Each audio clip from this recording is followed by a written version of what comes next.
palavra do Senhor encontra seu coração nesta noite no livro de Lamentações. Breve livro, você encontra depois de Salmos, Provérbios, Eclesiastes, Cantares, Isaías, Jeremias e depois, em seguida, Lamentações, também conhecidas como Lamentações de Jeremias. Nós vamos ler no capítulo 3, focando do verso 19 até o verso 32. O título do livro já indica a tônica do livro, a abordagem do livro. Lamentações é um livro sobre momentos de tristeza. E vamos ler então no capítulo 3, versos 19 a 32. Vamos receber a palavra de Deus, que ela encontre em você coração aberto e o Senhor o fortaleça nesta noite. Diz a palavra de Deus assim: lembro-me da minha aflição e do meu delírio, da minha amargura e do meu pesar. Lembro-me bem disso tudo e a minha alma desfalece dentro de mim. Todavia, lembro-me também do que pode me dar esperança. Graças ao grande amor do Senhor é que não somos consumidos, pois as suas misericórdias são inesgotáveis, renovam-se cada manhã, grande é a sua fidelidade. Digo a mim mesmo, a minha porção é o Senhor, portanto, nele porei a minha esperança. O Senhor é bom para com aqueles cuja esperança está nele, para com aqueles que o buscam. É bom esperar tranquilo pela salvação do Senhor. É bom que o homem suporte o jugo enquanto é jovem. Leve-o sozinho em silêncio, porque o Senhor o pôs sobre ele. Ponha o seu rosto no pó, talvez ainda haja esperança. Ofereça o rosto a quem o quer ferir e engula a desonra, porque o Senhor não o desprezará para sempre. Embora ele traga tristeza, mostrará compaixão. Tão grande é o seu amor infalível. Esta é a palavra do Senhor.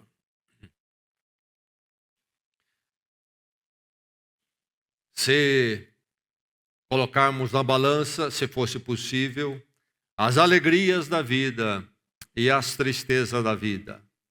Vamos pensar naquela balança mais antiga dos dois pratos, onde os pesos se equilibram, se contrapõem. Qual dos dois pratos seria o mais pesado? Teria maior quantidade? Alegria ou tristeza? Espero não trazer mais tristeza do que o necessário a ninguém nesta noite, mas eu digo com toda a convicção que o prato das tristezas será mais pesado do que os da alegria. Na vida temos certamente um número muito maior de tristeza do que de alegria. A vida é composta muito mais de tristeza do que de alegria. Então, saber viver com as tristezas é sabedoria de vida, é saber viver, na verdade. Houve um pregador em Londres, falecido em 1892, chamado Charles Spurgeon. Foi um pregador, um pastor batista que começou muito jovem e ele assumiu uma igreja em Londres, pequena, e ele tinha uma grande habilidade na pregação e aquela igreja cresceu e cresceu muito. Primeiro alugaram um teatro, porque o prédio da igreja ficou pequeno, um teatro, depois finalmente construíram um auditório, creio que para 5.000 pessoas. Estamos falando de uma época quando não tinha internet, nem televisão, nem o rádio aí. E simplesmente a pregação dele na cidade, na capital inglesa, chamou a atenção, muitas conversões, Pregava o evangelho de verdade, não o evangelho para vender Jesus às pessoas e para agradar o que as pessoas querem ouvir. Não, não. O evangelho da cruz, do pecado, da salvação, do resgate. Grande pregador. Escreveu muito. Há muitos livros dele na época quando não havia um computador. E ele assim mesmo tendo que escrever à mão, né? Escreveu muitos livros dele. Os sermões dele eram anotados por um método de taquigrafia e os jornais queriam imprimi-lo no dia seguinte, imprimiram o resumo dos sermões e iam para os jornais da Inglaterra. Ele ficou muito conhecido. Spurgeon, além da igreja, estabeleceu escola e seminário, fez uma grande obra, mas ele sofria muito daquilo que nós chamaríamos nos nossos dias de depressão. Um homem de Deus, um homem de oração, que impacta até hoje os pregadores. Os livros dele são lidos pelos pastores até hoje. Mas um homem que tinha que lidar constantemente com a tristeza, e a tristeza profunda. Faz parte da nossa vida. Ouvi a palestra de Benilton Bezerra, doutor Benilton Bezerra, psicanalista, psiquiatra, lá da Universidade do Estado do Rio de Janeiro, conhecido homem nesta área. E ele fazia uma análise da evolução das coisas em relação ao tratamento das patologias humanas e também, particularmente, da tristeza, depressão. E ele falava da mudança radical que tem acontecido no se lidar com as patologias psicológicas, principalmente a tristeza, a depressão. Nas últimas décadas houve uma mudança tremenda e o que aconteceu foi que passou a ser vulgarizados os diagnósticos. Todo mundo tem um diagnóstico, tem um rótulo aí. Eu sou isso, eu sou aquilo. E há diz ele, aponta ele esse excesso não só de dar os diagnósticos, mas também esse excesso de medicalização. O primeiro antidepressivo aparece em 1950 e agora é proliferado aí com tanto uso. E ele cita um exemplo, inclusive, muito interessante. Uma vez expuseram um grupo de psiquiatras ingleses a um grupo de pacientes e, separadamente, também expuseram a esses pacientes um grupo americano. Dois grupos, um inglês e um americano, os dois olhando os mesmos pacientes. E o grupo inglês, no fim, diagnosticou os pacientes como depressivos. E o grupo americano diagnosticou os pacientes como esquizofrênicos. Aí está o ser humano tentando lidar com esse drama humano e há tanta dificuldade e desafio. Na verdade, é um problema nosso, é um problema que não é novo, é antigo, muito presente. Mas aí está o fato que o doutor Bezerra aponta. Ele diz que nos dias de hoje, essa proliferação de diagnósticos e a busca da química, do remédio, mostra que nós não sabemos mais conviver e lidar com o sofrimento, com a tristeza. E os antigos lidavam com isso. E ele aponta, ele não é um crente, ele creio que ele nem tem crê em Deus, não sei, mas ele aponta que, inclusive, através da fé, as pessoas lidavam com isso no passado e nos dias de hoje não se sabe lidar mais. Não é novidade isto. E a Bíblia, de forma muito realista, reconhece. Veja só o título do livro, Lamentações. É um livro sobre tristeza, sobre um estado depressivo. Isso não é novidade. Lá está Jeremias, vivendo por volta de século VII, antes de Cristo. Muito tempo atrás. O ser humano não mudou. Tem as suas lutas e, conforme as circunstâncias da vida, ele é afetado pela tristeza. Mas nós encontramos aqui a tristeza tratada. a tristeza tratada? Como lidar com ela? Meu irmão, minha irmã, ouça a palavra, trate a tristeza. Alguém triste nesta noite?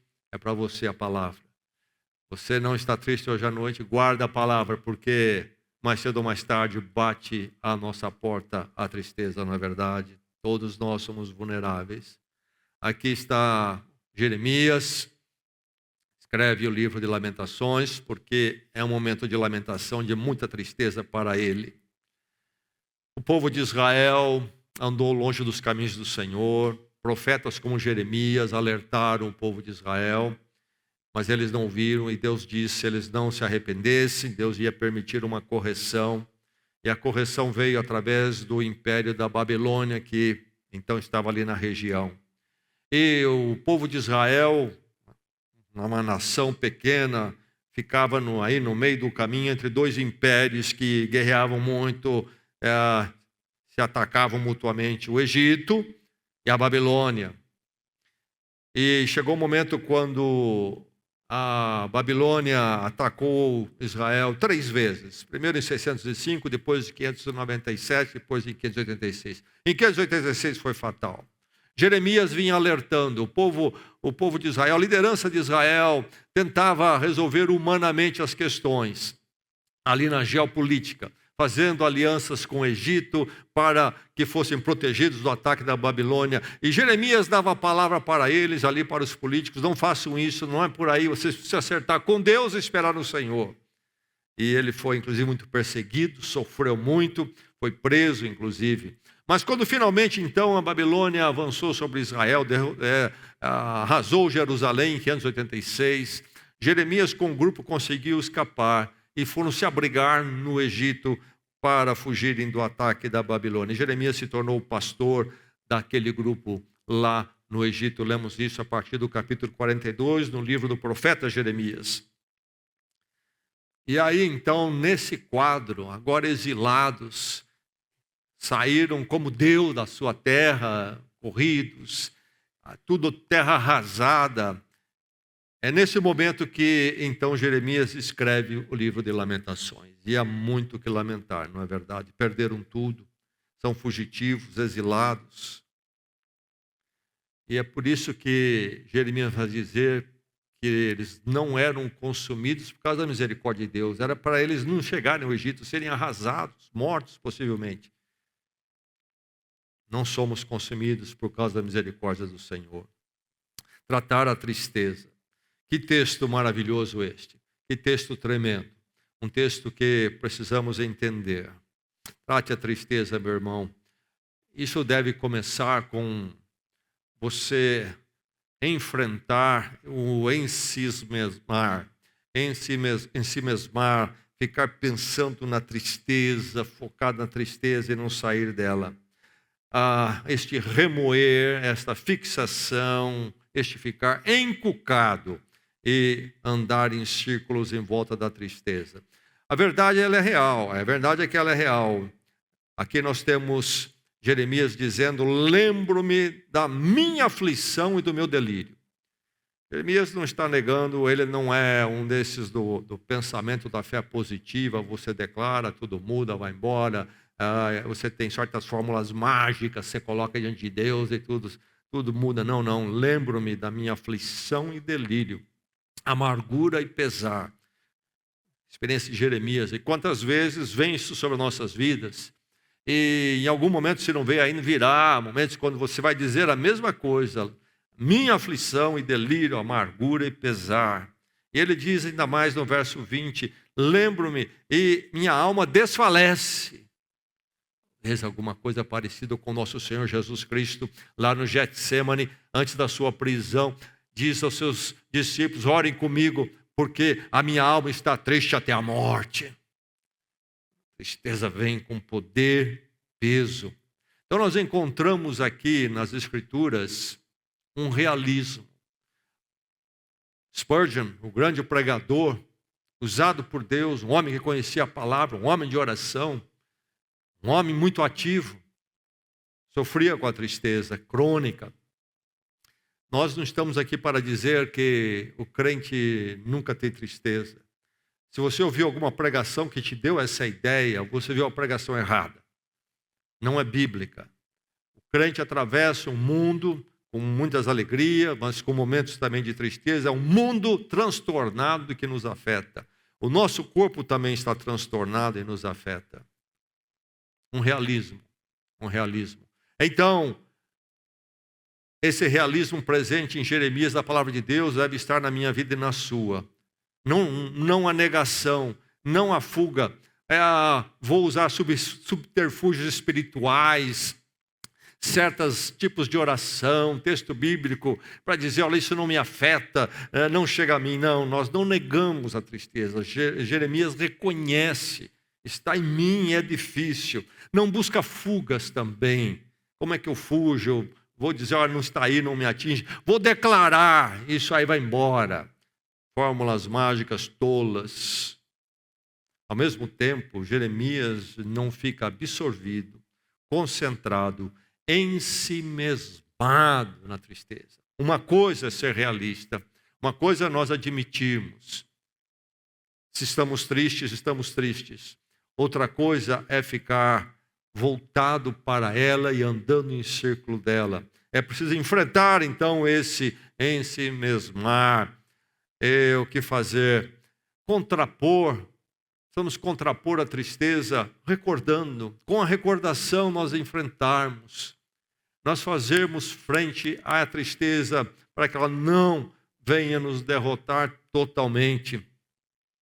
Jeremias começa a recordar, ele recorda algumas verdades. Uma aqui maravilhosa: o Senhor é bom para aqueles cuja esperança está nele. No meio daquela tristeza, quando ele admite, a minha alma desfalece, ele também está trazendo a si as verdades da palavra de Deus sobre quem Deus é. O Senhor é bom, diz ele no verso 25, para aqueles cuja esperança está nele. E o grande segredo está no verso 21. Lembro-me também do que pode dar esperança. Se é verdade que ele toma consciência da realidade da sua tristeza, ele também lembra das verdades de quem o Senhor é. E ele diz, eu lembro daquilo que pode me dar esperança. Eu trago à minha mente, enquanto a tristeza bate aqui, eu trago à minha mente também, eu batalho, lembrando aquilo que pode me dar esperança. A tristeza não terá a última palavra sobre a minha vida. A depressão não é a última palavra sobre a minha vida. Nem mesmo sobre a minha história.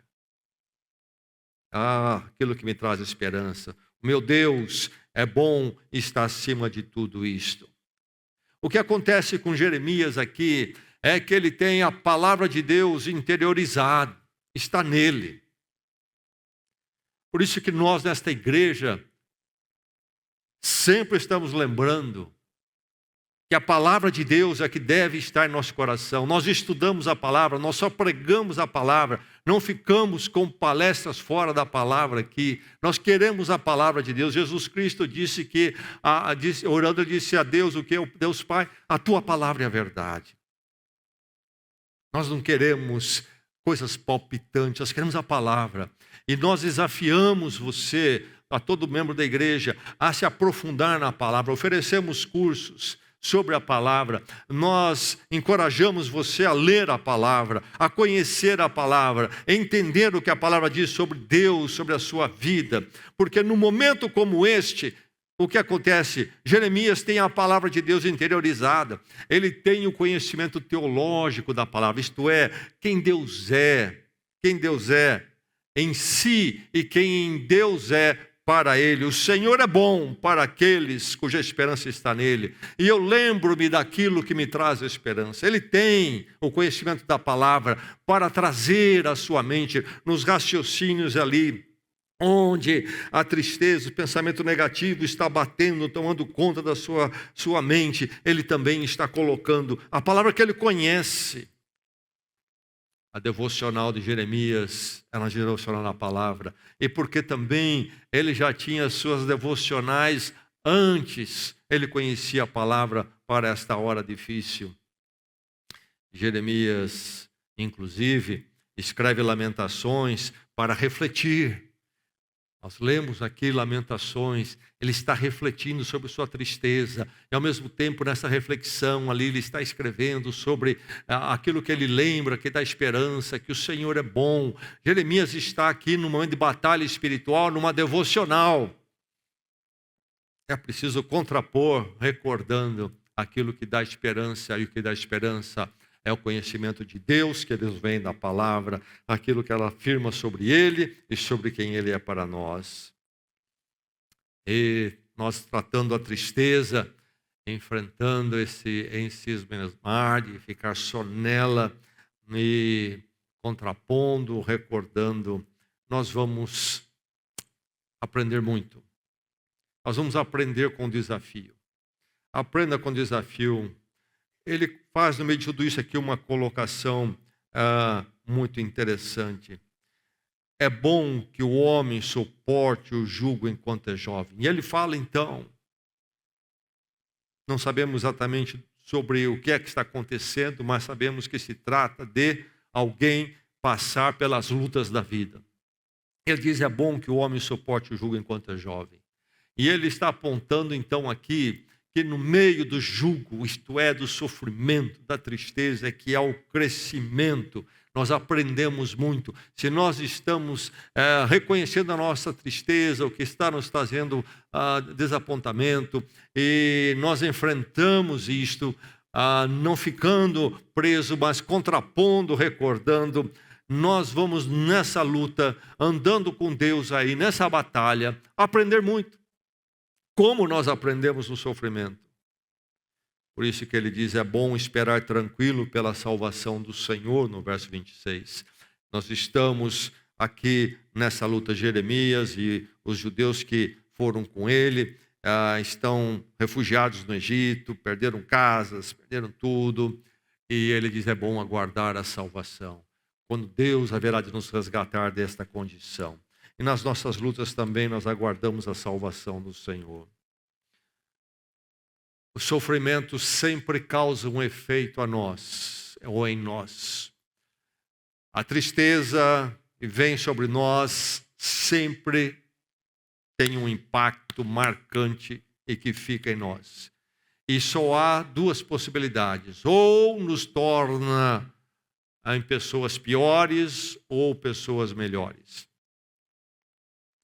Se nós atravessamos o sofrimento e a tristeza sem o conhecimento de Deus, da sua graça, quem Ele é, nós vamos sair do sofrimento e tristeza possivelmente piores.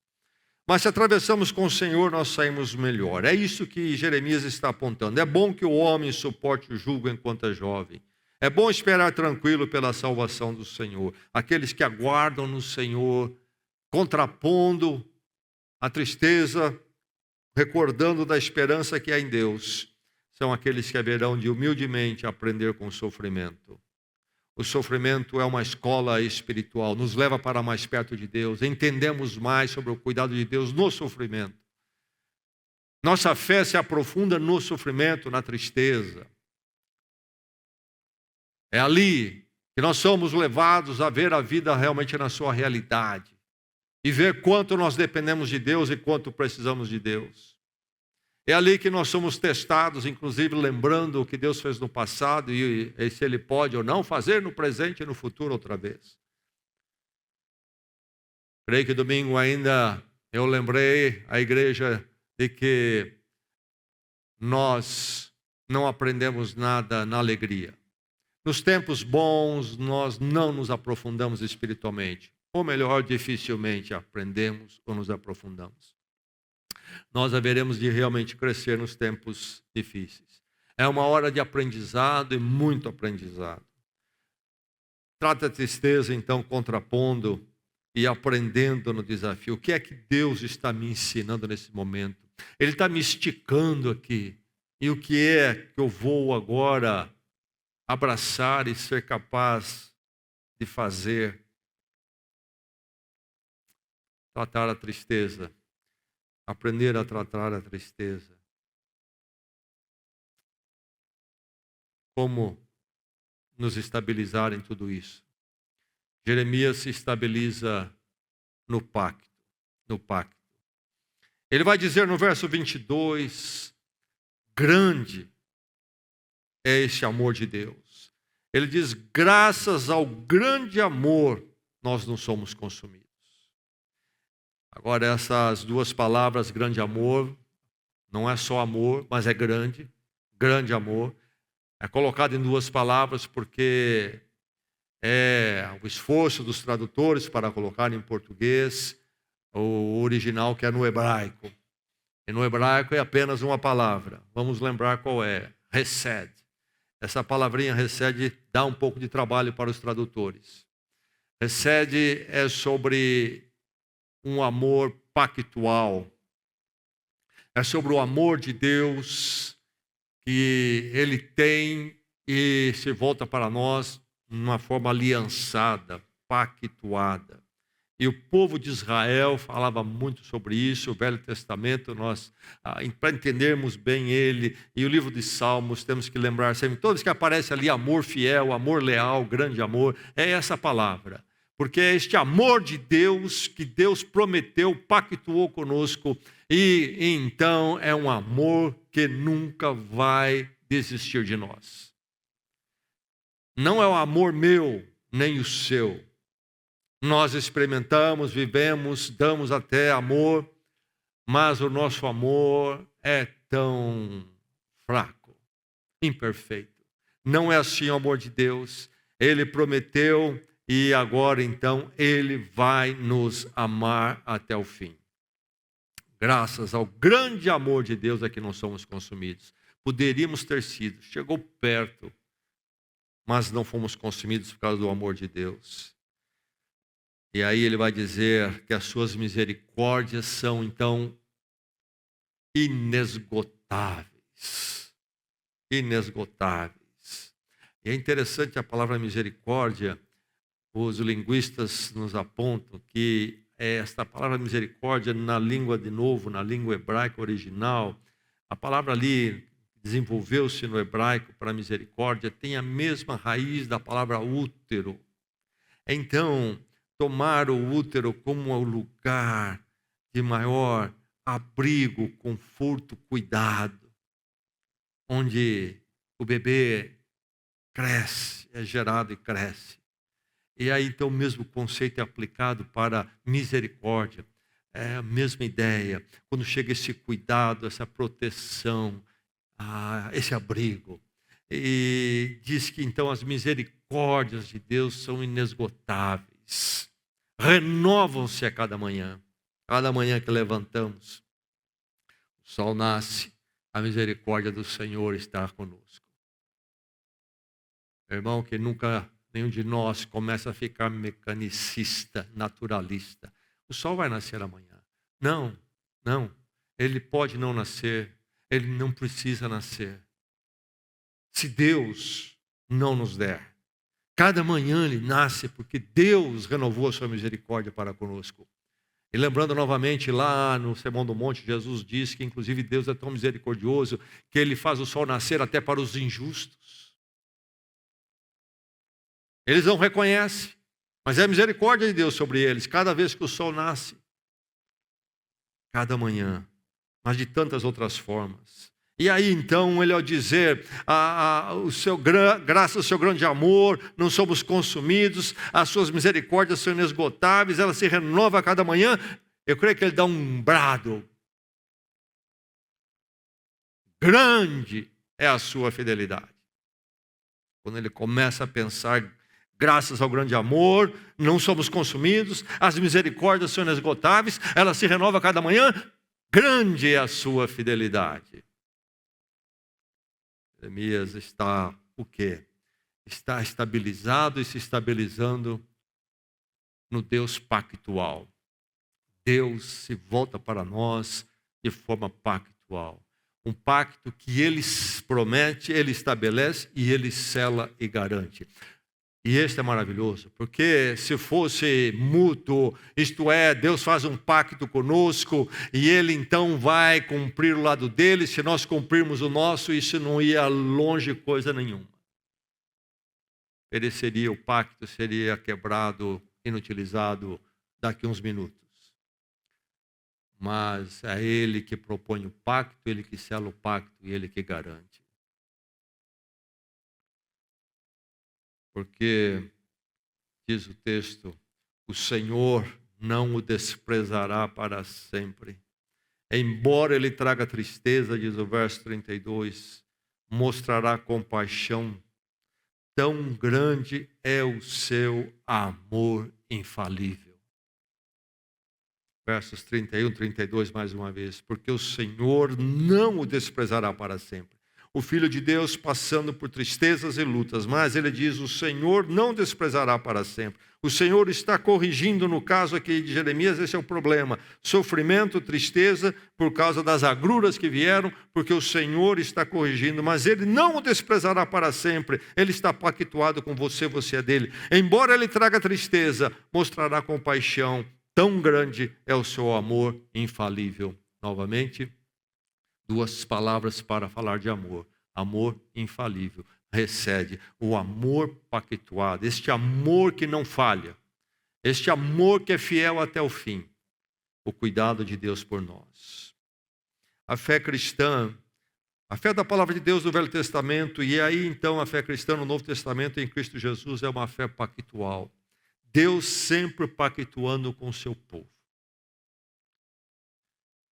Domingo nós lemos Lucas 22, quando Jesus Cristo estabelece o que nós chamamos da ceia do Senhor, o memorial da ceia. E lá no verso 20 do capítulo 22 de Lucas, ele diz, este cálice é a nova aliança no meu sangue. Este cálice é a nova aliança no meu sangue. Notou a palavra? Aliança, pacto. Deus em Cristo pactua conosco. Novamente, este pacto que Ele firma conosco, mas Ele também é o que garante que esta aliança entre Ele e nós não vai falhar, porque Ele é a garantia. É em Cristo Jesus, no sangue de Cristo, Ele estabelece esse pacto conosco. Pacto que não falha. Ele pagou tudo e nos resgatou em Cristo Jesus. E nisso tudo, então, nós tratamos a tristeza encontrando a estabilidade. Ele vai dizer no verso 24, a minha porção é o Senhor. Nele porei a minha esperança. Lembrando do Deus que pactua, lembrando daquilo que traz esperança, contrapondo, recordando o que traz esperança, então baseado neste Deus que pactua, Ele vai trazer a estabilidade. A minha porção é o Senhor, nele porei a minha esperança, verso 24. O que ele quer dizer com a minha porção é o Senhor?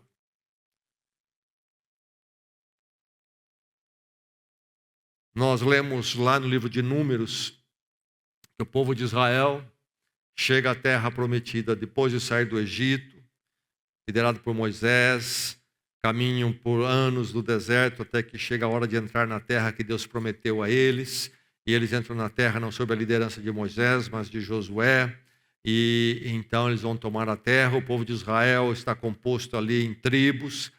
Cada tribo vai receber uma parte da terra prometida, ela vai ser dividida, como fazemos no Brasil, por exemplo, cada estado tem uma porção, assim seria, cada tribo teria a porção da terra. Mas havia uma tribo que não recebeu nenhuma porção de terra. A tribo dos levitas, aqueles que se dedicavam em cuidar do culto do Senhor. Esses não receberam nenhuma porção de terra. Eles não tinham nenhuma herança do Senhor. Deus não deu nenhuma terra para eles. E Deus diz lá em número 18, quando então é falado sobre a divisão das terras e do fato de que os levitas não teriam, o Senhor diz ali para os levitas, eu sou a sua porção. Você não recebe uma porção de terra, eu sou a sua porção. E é isto que está vindo agora à mente de Jeremias. Quando ele diz o quê? A minha porção é o Senhor. As tribos receberam um pedaço de terra. Ali eles teriam pasto para criar ovelhas, poderiam plantar, colher talvez azeitonas, vinhas. E os levitas? Como é que eles vão criar ovelhas? Como é que eles vão plantar suas vinhas? O Senhor é quem vai cuidar deles. Eles vão se ocupar da obra do Senhor. O Senhor vai cuidar. O Senhor é a porção deles. O Senhor é a terra deles. O Senhor é que vai dar a eles o sustento que eles precisam.